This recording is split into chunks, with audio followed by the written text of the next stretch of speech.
Welcome to Diversity Dish, where we're dishing on everything diversity, equity, inclusion, and justice related. My name is Sedruola Maruska, and we're bridging the gap between what needs to be said and what needs to be heard. Those individual experiences that are often ignored or simply dismissed. Sometimes I'm dining alone, sometimes I'm dining with friends, and sometimes I'm dining a la carte. No matter how I'm dining, it promises to be delicious. Let's dig in.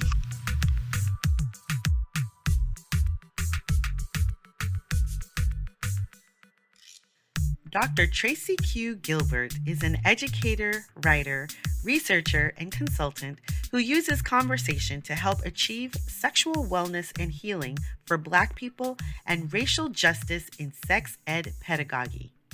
Using lectures, interactive workshops, and conversation series, Dr. Gilbert works to help communities unpack the mental, historical, and cultural barriers that keep us from being honest, having productive conversations about sex and sexuality.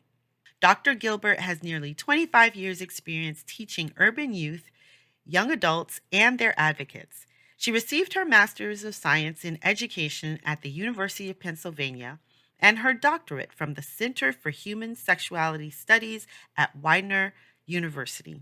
She has taught for several different organizations, including Widener, Christiana Healthcare Systems, Evolure House, the Innovative Learning Institute, and the Center for Sex Education.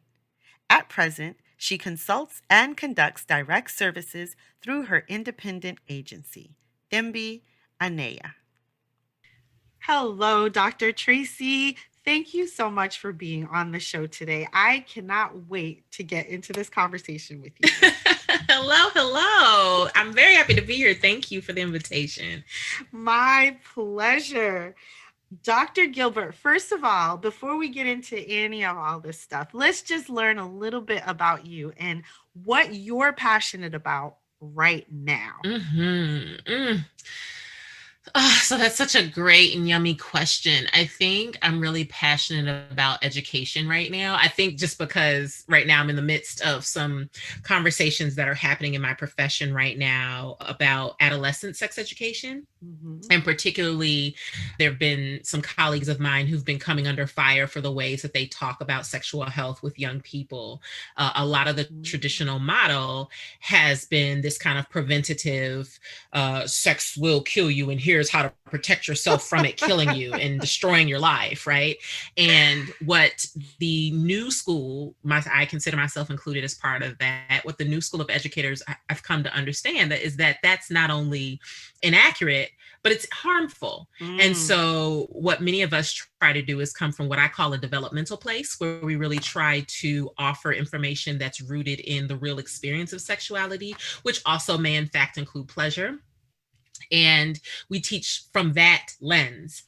And so one of my colleagues who teaches through that lens has come under fire in a way that has, in some cases to do with them, but in most cases has more to do with the field at large and the ways that we are reaching this time, I think, in society where it's important for us to stop cowering about what we're doing and to be honest and to be transparent and to be willing to stand on our values in terms of what we believe young folks need, what we know young folks need, and what we perceive to be the need based on the science, based on the experiences that continue to be reported to us.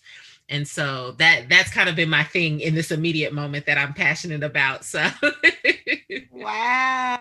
That is so amazing. And it's so interesting because you say that, you said a whole lot right there. Like, I tend to do that. So I do. That's a good thing. That's a good thing. I'm not mad about it.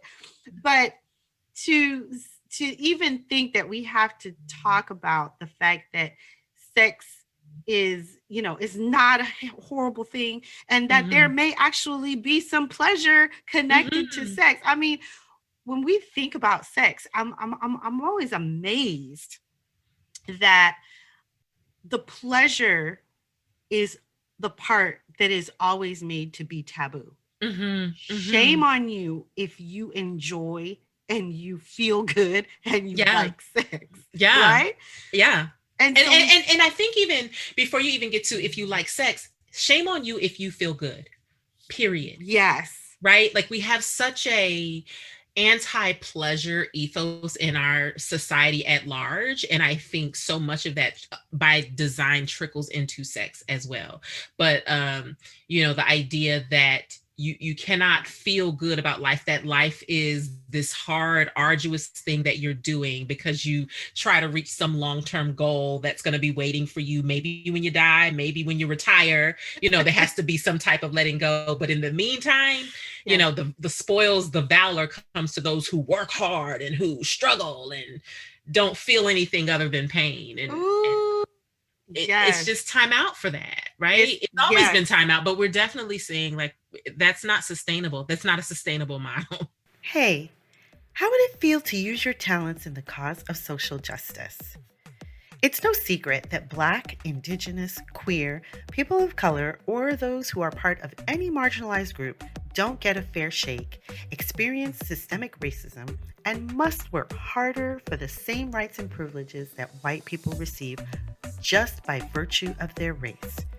We also know it doesn't have to be that way. And sometimes that can get overwhelming. Where do we start to make a real difference? What we know we need are upstanders and advocates, people ready to stand up, take action, and spend their privilege to help others. If that's you, I want to invite you on a discovery date with me.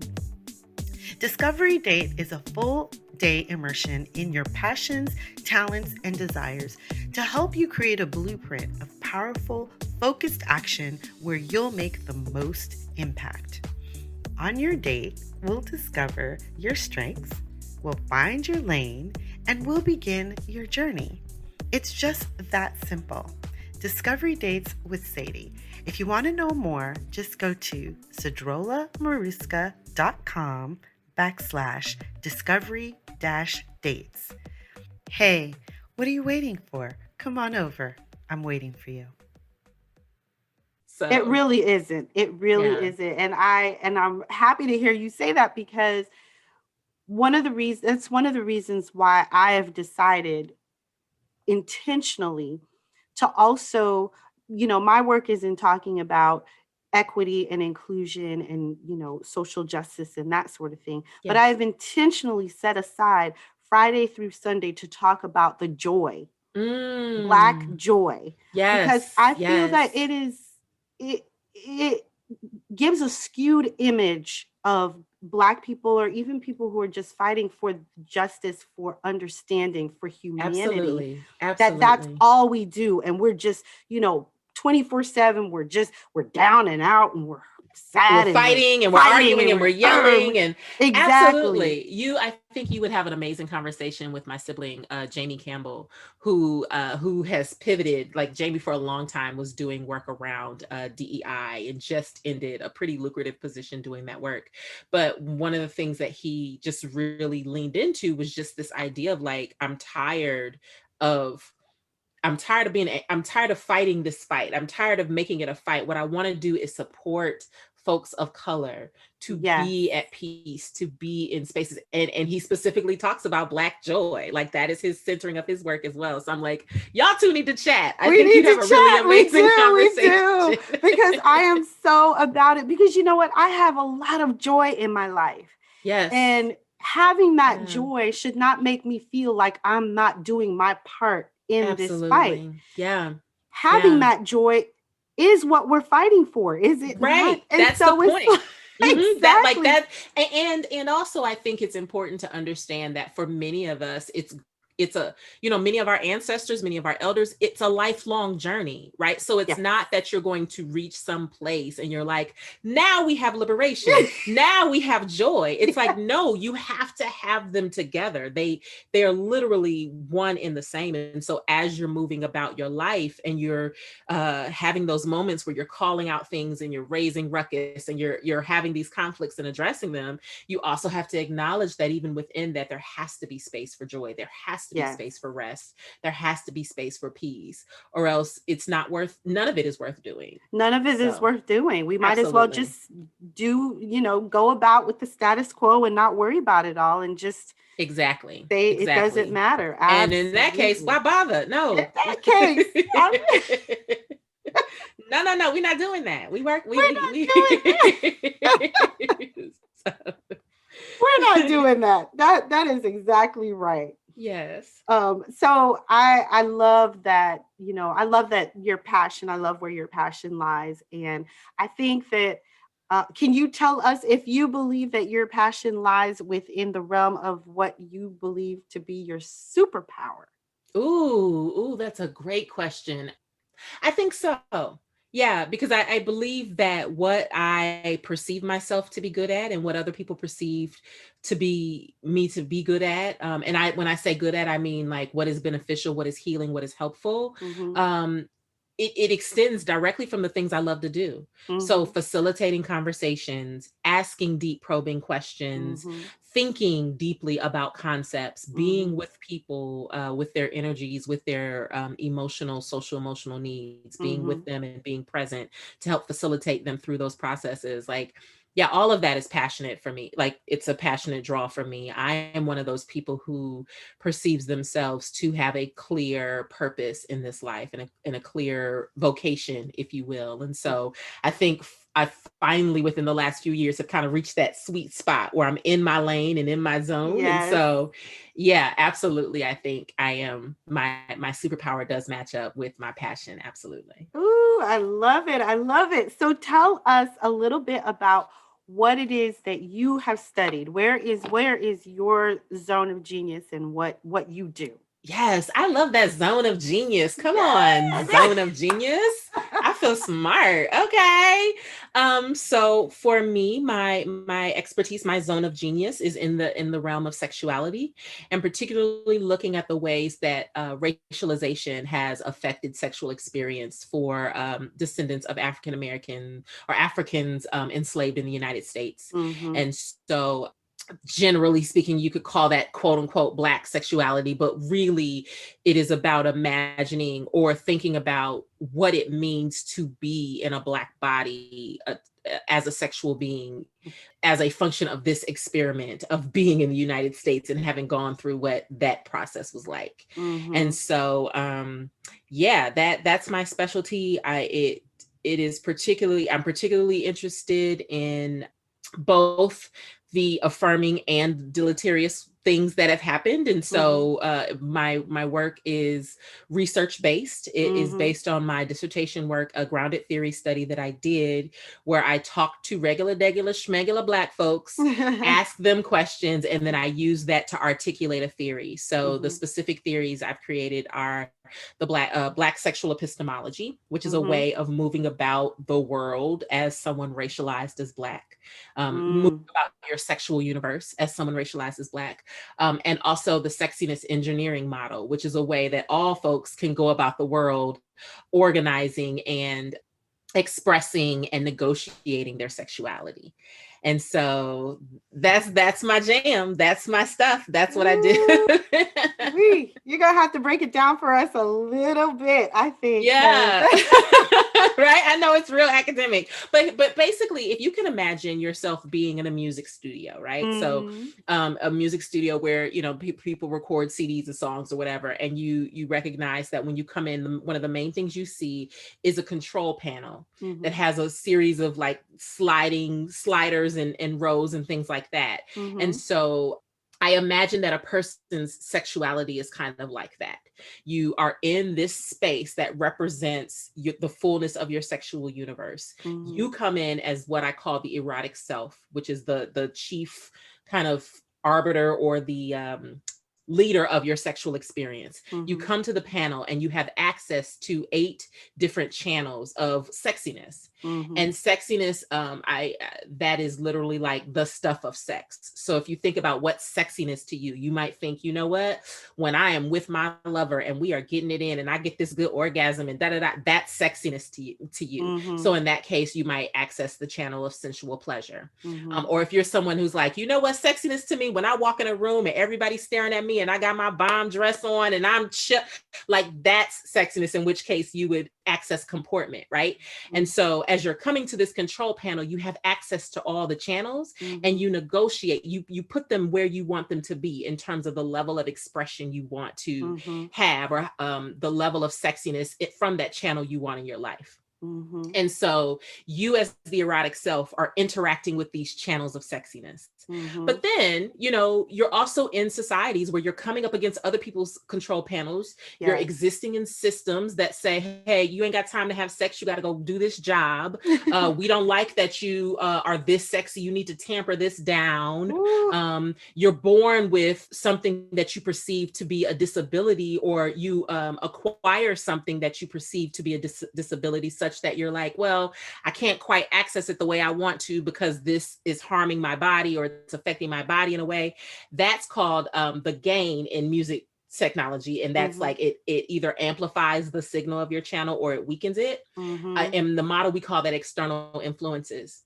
And so being aware of those external influences helps you determine, okay, do I want to access my sexiness a different way? Or do I want to maybe not perceive this as being as much of an external influence as I perceive it to be, right? And that whole process is sexuality. It is the literal sexual universe that you have.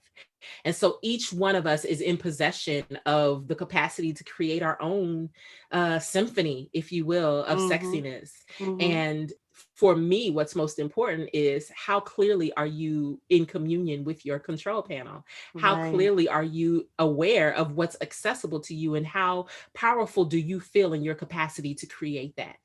And so going back to what I said about my passion and about adolescence, right? Like, to me, this changes that discussion quite a bit in terms of what young people have access to and what we can introduce them to, recognizing like that sexuality isn't just what you do with what's between your legs. It is literally the source energy that can create all amazing and wonderful things. And so it's not about squelching that. It's about helping people learn how to tap into that and cultivate that in life affirming ways. Yes. So I know that's still even kind of like it's okay.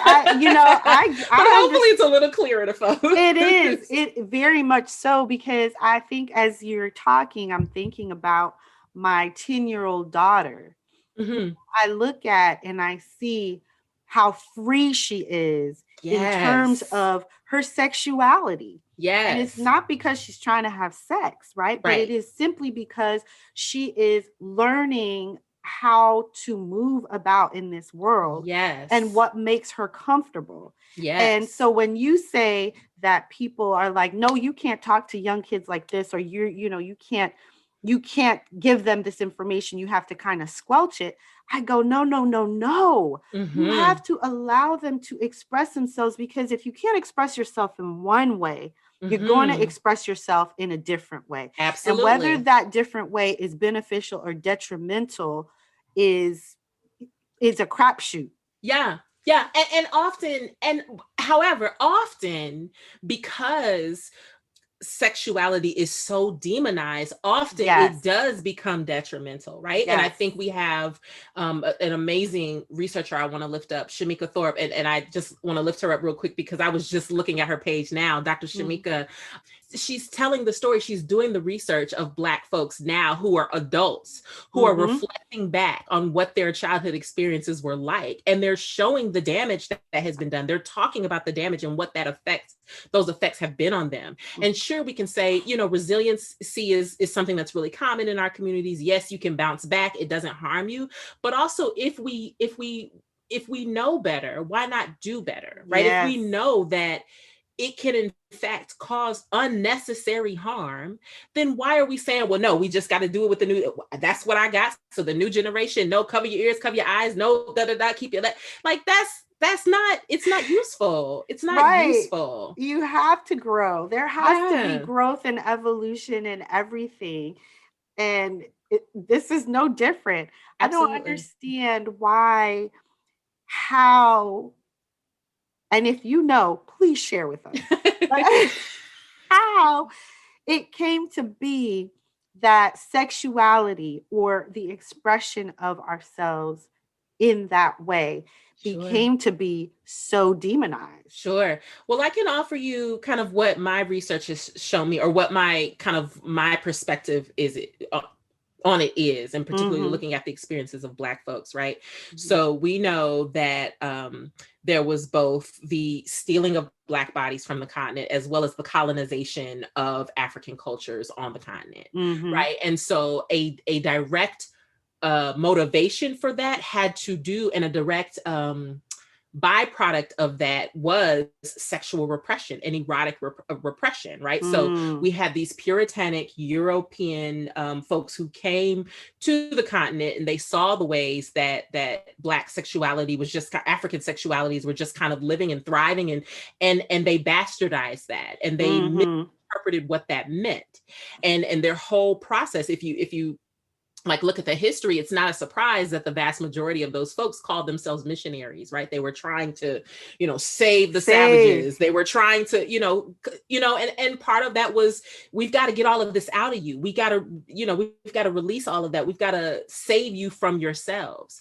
And so it started there, but where it started to evolve was when we came over to the New World, and in newer generations, we learned that, oh, we need to tamp down these parts of ourselves in order to be accepted, in order to be able to survive, in order to be able to thrive, and, well, as best we could at that time, in order to be able to thrive in this society, because the structure that we're involved in now no longer supports who we were at home. Mm-hmm. And so while we know that there's still, like in the Caribbean and still some of the places where there were more of us than them, a Mm-hmm. lot of the traditions and a lot of the expressions were able to be maintained, and they're still fairly healthy in a lot of ways, particularly in the United States, where we were not the majority, where there was so much division and so much harm.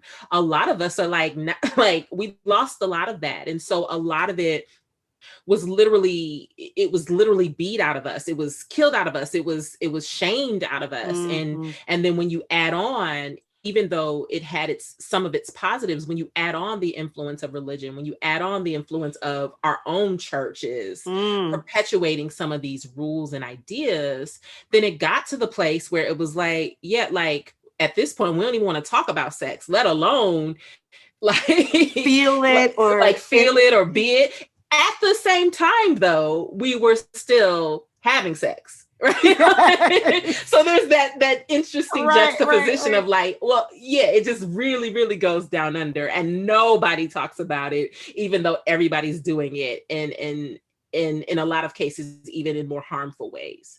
So Right. yeah, so that is really kind of what I see as the cause of where we are, or where we've been. Right. I do think we have the blessing of newer generations, and just kind of more eyes being awakened to like the reality of sexuality, of sexual diversity, of the Mm-hmm. fallacy of white supremacy, the Mm-hmm. fallacy of white superiority, that enough more people are waking up and saying, we're not living like this no more. We don't want to live like this no more. This has not served us. Mm-hmm. But there's still so far to go. There's still a lot that we have left to do, because there's still a lot of us that don't quite get it, Yes. and or they see it, but they don't quite believe that it's like, are we really coming We out, going like, this way? we really gonna be free, we really getting This, the freedom, are this we where we really? going? Okay. So there's just a lot more that's left for us to do. So Yes. yeah. Yes. Wow. I can so see that. And I think that it has a lot to do with the way that we emote. I've been talking about that a lot in the past few weeks, because Mhm. it is glaring to Yeah. me how, as Black folk, we emote incredibly. Like, we Yeah. have a way of putting joy out there that embraces everyone and Yeah. everything. We have a way of celebrating things. We have a way of partying.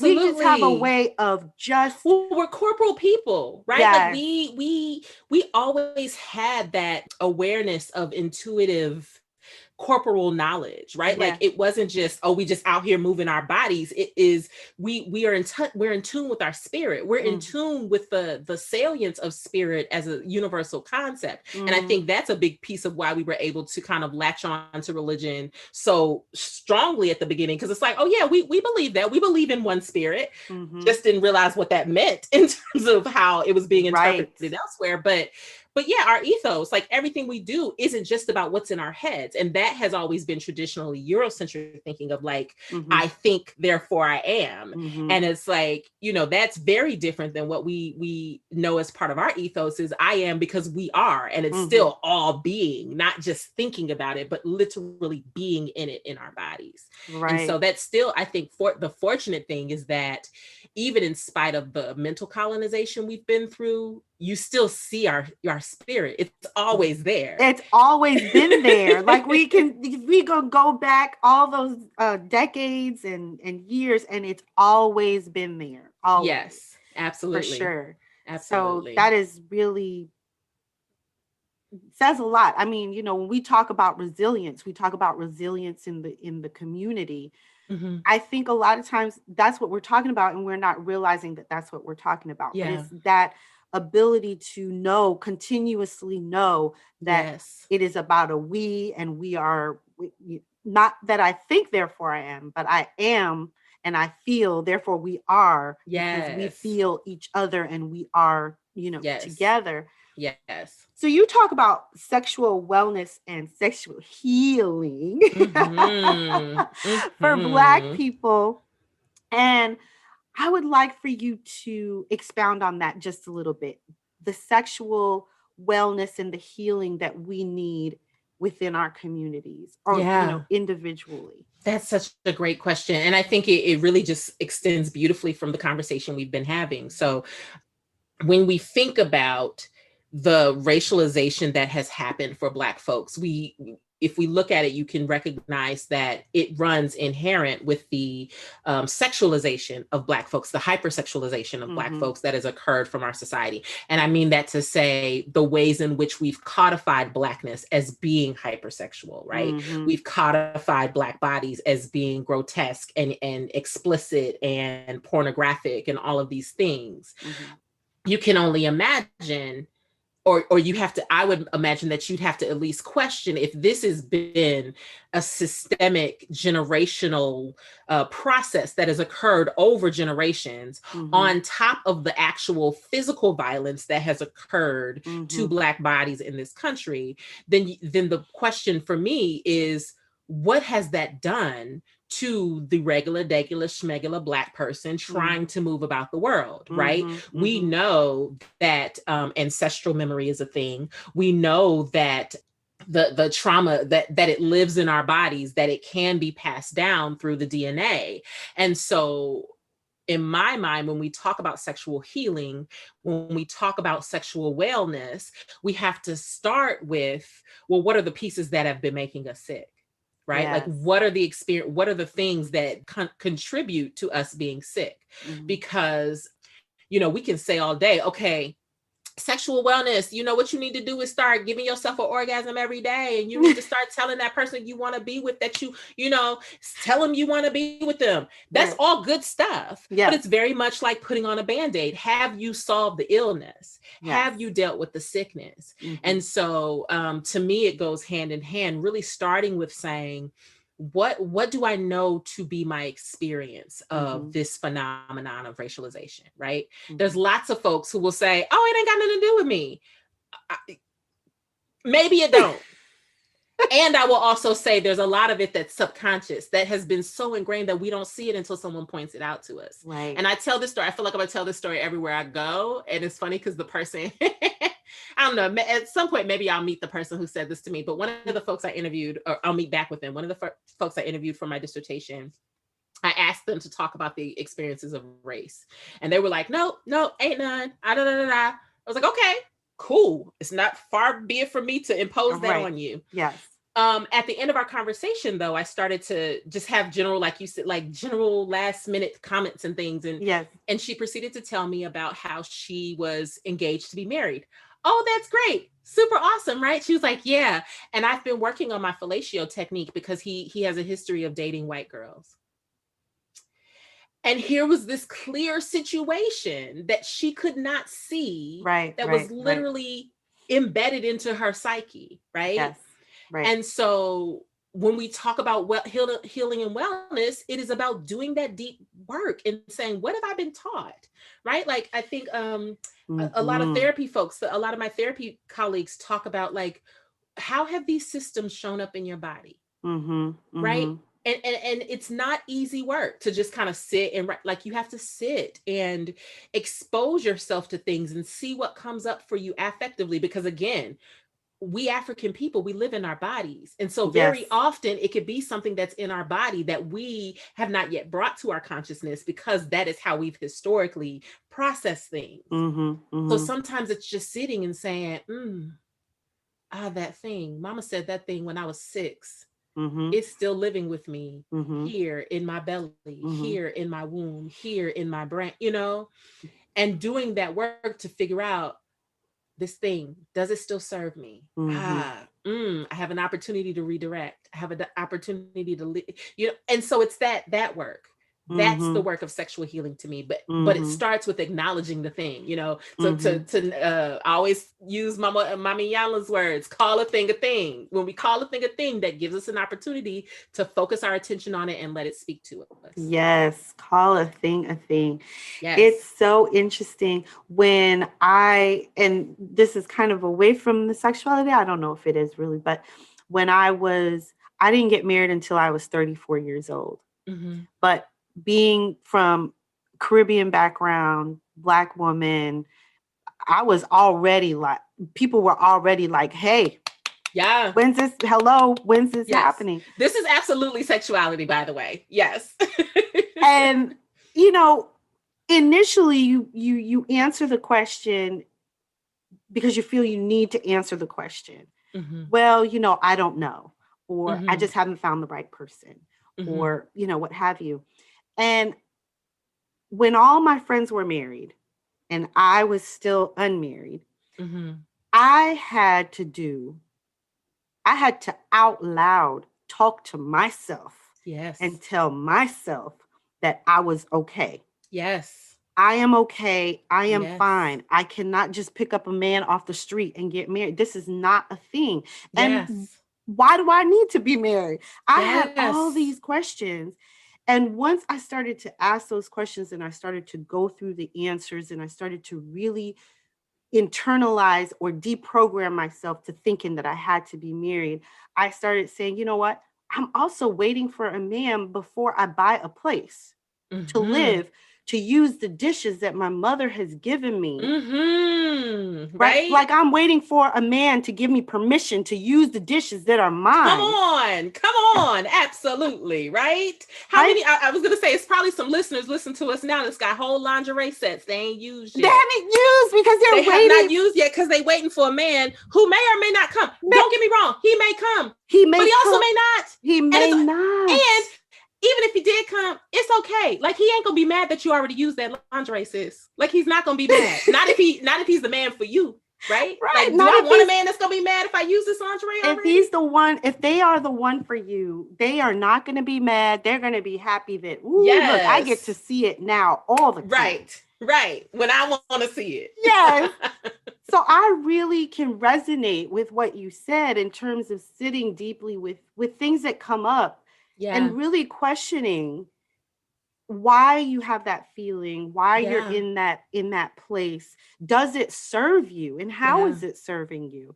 And And I've I had appreciate that. yes, I just real quick, I want to appreciate you saying that, because I think that is absolutely part of the narrative that Black femmes in particular get, that we are not marriageable, that we are not lovable, that we're high maintenance if we ask for a specific type of yes, relationship. right? Yes. Like all of that is racialized. Right. And it's okay to say, I learned that here. I do not accept that. Right. I reject that and reorganize my lives in these ways that are more affirming to me. Right. And so it's from that stems from that, the way that I now relate to and speak to and with my children. Like I said to you, with my daughter, when I'm watching her and she's so free, I just watch her. I don't put any expectations on her of how she's supposed to be. That's so beautiful. Right? That's so beautiful. Yeah. Because I feel like that might have been done to me at some point, and I didn't realize, because you grew up Christian, very straight-laced conservative Christian, and so you already knew that there were some things you just were not going to do, and people who move like that, or who did that, or who were involved with that, oh my God, there's something. Oh, they're the devil's work. That's the devil's work, right? Well, I think it's important to offer the both and. I always say this when we're talking about African folks. I think it's also important to use the both and acknowledge that a lot of that narrative it also came with good intentions, right? When you look at the history of sexual harm that's been caused to Black femme bodies in particular, a lot of it was about, I got to protect you. I have to protect you from someone perceiving you as being approachable or accessible, right? So a lot of these messages were of our mothers and our grandmothers trying to protect us from things that they experienced, right? And I have that instinct too. Yeah. And I see her, when she puts something on, or where she moves a certain way, I have that instinct within me to say, you don't want to do that. And then I think to myself, I have to back up and say, why doesn't she want to do that? Right. Why is she not supposed, or why is she not free to be? Right. And is the issue her, or is it the society? And if it is the society, are there better tools? Because what we also know is that it doesn't matter what you wear. What you wear does not protect you, right? What you say or how you say it does not protect you. So then the question is, are there other tools that we can be doing? Are there other actions that we can be doing that make this a more truly empowering situation, or an empowering lesson there? Right. Correct. So you try to find that thing that you can say, or that you can impart, and maybe not at that moment, but somehow you can impart the dangers that you understand are out there, but not connect them to the sexual expression. Because I think that too is a problem, right? When we're trying to protect, but we're connecting. And we're connecting it to the shame. Yes. It's a shame narrative. Yes. And so it's hard to extricate those two things. So to start with, you just don't want to do it that way. Yeah. Right. Yep. So So a lot of what we're talking about, in terms of what you said that you were passionate about, is really about racial justice, right? In sexual education. Yeah. Right. Absolutely. Yeah. I think, well, and I'll be clear. I think racial justice is kind of a big buzzword that's happening in sex ed right now. Right. Yes. And I also want to acknowledge that everybody's not saying the same thing. Right. So I acknowledge that I'm talking about something that's a little bit different than what a lot of folks in racial justice and sex ed are talking about. Not invalid. Like, they're both valid discussions. Right. I think, racial justice in sex ed, and particularly in sexual health education, acknowledges the ways that Black and Brown communities have been systemically denied access to life-affirming sex education, as well as sexual health resources. What we know about the science is that, or about the statistics, is that Black and Brown children are more likely to be in school systems, or to receive sex ed that is abstinence only, meaning that it is only focused on marriage as this end-all be-all outcome for everyone, and that anything outside of that is going to be harmful to you. Most of the time, it is driven from the shame narrative.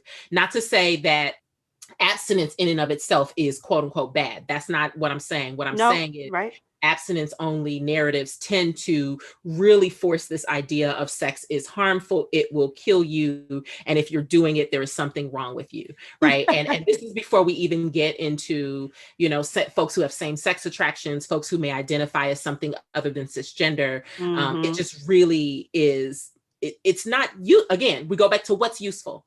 It's not useful. It is helpful in terms of scaring young folks enough to where they can give you the performance that, oh, I'm good, I'm not having sex, right? And that works right up until the moment where they're actually attracted to someone. And they want then it's to. like, well, okay, now I want to do it. I don't know what I'm doing because you haven't taught me here about how to protect myself, how to utilize family planning, any of that. And so we know that Black and brown children are more likely to get that narrative. On top of that, they're more likely to live in areas where they do not have access to sexual health services, to comprehensive sexual health services.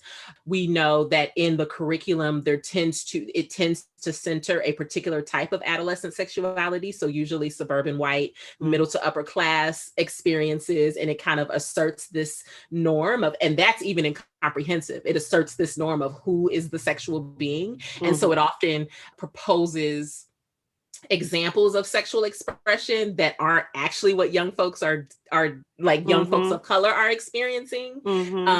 Nor does it like it represents any of the real-time experiences. So often we'll talk about, well, what's healthy sexuality and what's non-healthy sexuality. And as someone who, you know, I love our culture, I love Black people, it's a bee in my bonnet when I'm sitting in a class and they're talking about, well, let's talk about music. You know, let's talk about what is healthy sexuality. Well, Taylor Swift might be a good example, but let's talk about those lyrics and the girl. So Nicki Minaj and Cardi B, and often Black children are used, or Black folks, Black femmes, Black queer folks are used as the guinea pigs to advance the idea of what is normal, what is acceptable, what is healthy. And so that's that part of racial justice that is also valid and important and needing to be addressed. And I talk about that as well. The other piece that I'm starting to understand for me that is a part of racial justice is really recognizing the opportunity we have to use sex education to address some of the concerns that I've raised. Right? Recognizing that sex ed didn't cause the establishment of Blackness as sexually amoral. Right? It did, as a function within the system, help perpetuate some of those ideas. Right. But it did not cause the harm and shame, right? It did not cause the physical trauma that's happening with bodies. And so there's that opportunity to say, well, how can I use this sex ed lesson to help facilitate that healing, right?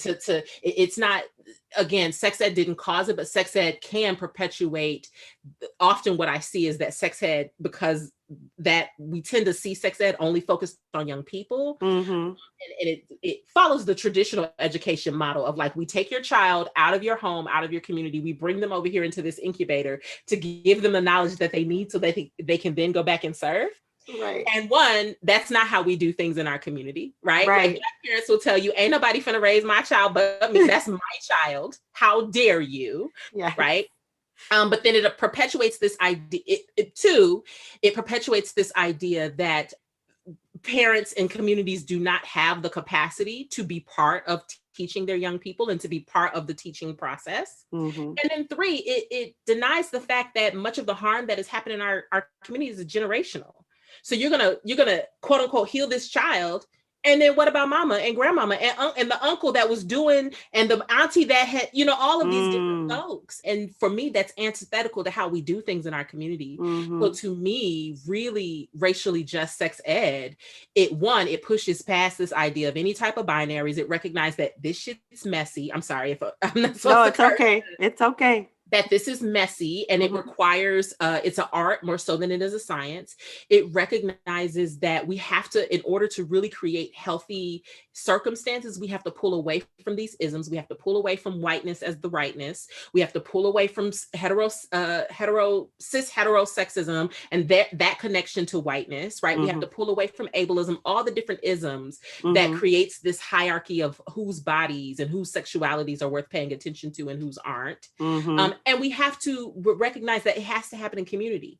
We cannot perform what is typically, again, a Eurocentric self. I am the only person here, and all I need to do is think the quote unquote right things, and that's how I'm sexually intelligent. That's how I'm sexually empowered. We can't use that model. We have to use a developmental model that recognizes that the young person is in community, and that the community is just as responsible and has just as much of a right to weigh in on this information, to receive this information as that young person. And so to me, that's really a piece of racial justice that I feel like we still have a little ways to go to really, really build on that. Yeah, the we instead of the me concept of teaching that sexual education and really just wow, yes. There's so much. I mean, it's a lot, but it, it makes so for a good career. I'm like, it's work. It does.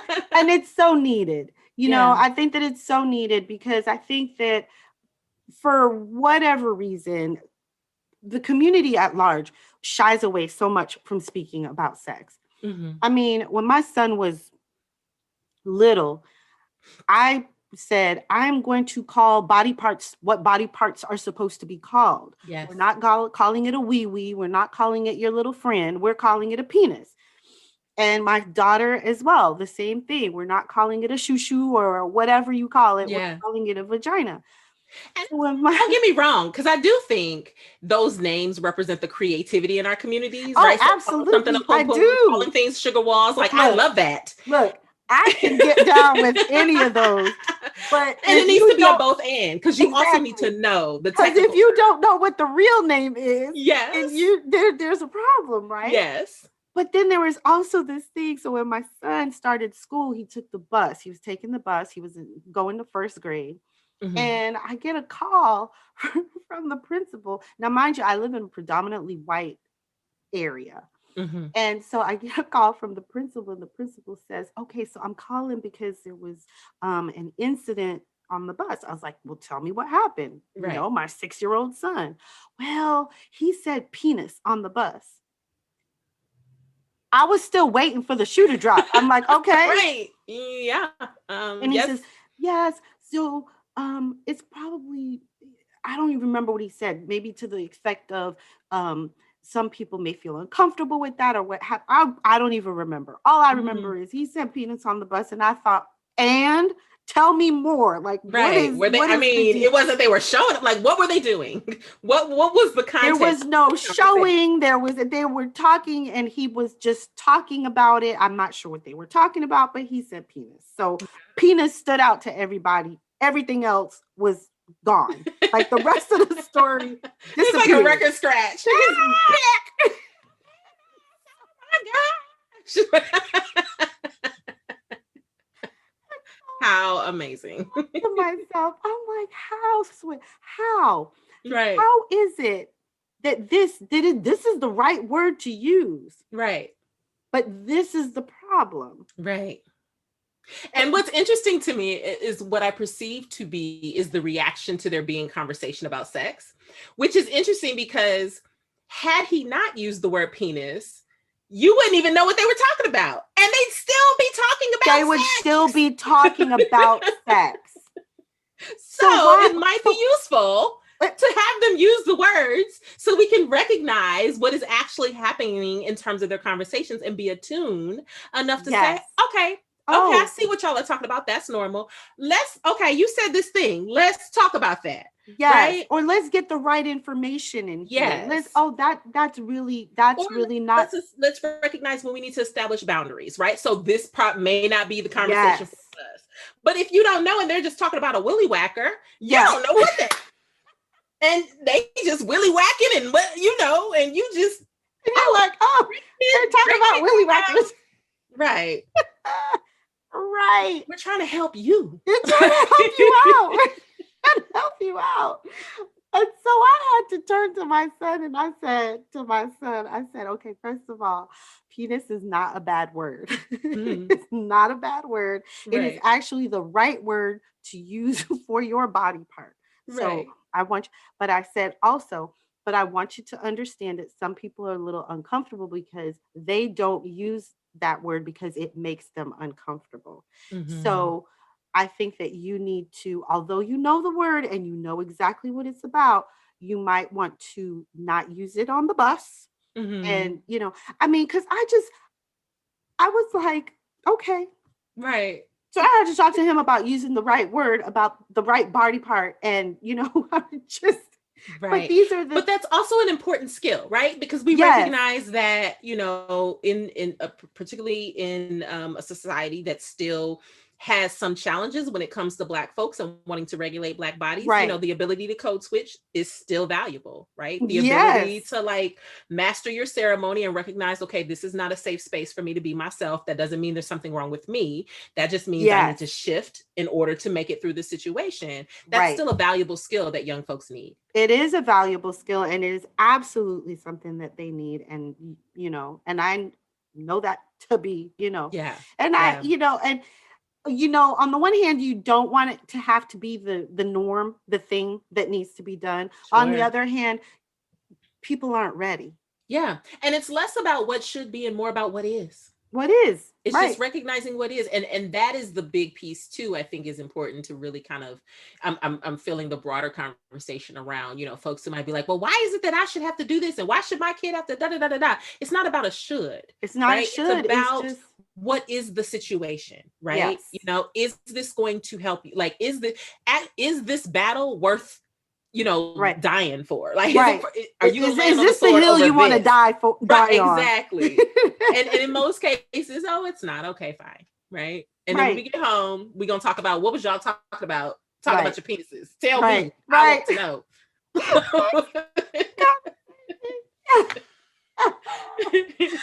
Oh my word. Yes. So it is, I appreciate so much the work that you're doing because, my sister and her partner, they do a show, or they did a show prior to COVID for many years. And they may be coming back, but it's called The Sweet Spot.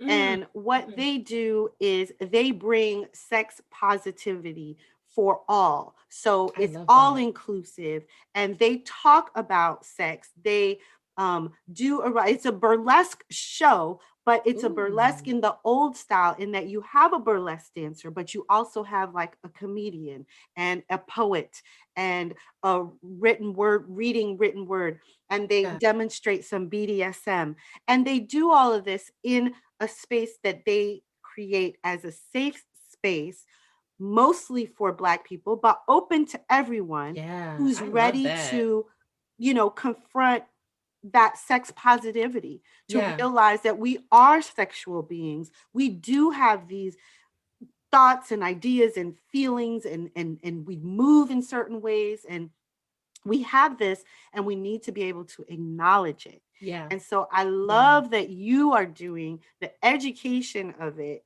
Thank you. For others. And it's just, because I think that it's so needed. It's so needed, because the patriarchal, puritanical, white supremacist society that we live in, that says, sex is really for men and not for women. So if you're a woman and you're enjoying sex, there's something wrong with you. Right. Or that says that you're a Black woman, so you must be a sexual animal. And all these different things that that are out there, and you go, how does that to me, like, it doesn't make sense to me. Exactly. You have to kind of mull it and do that. So thank you so much.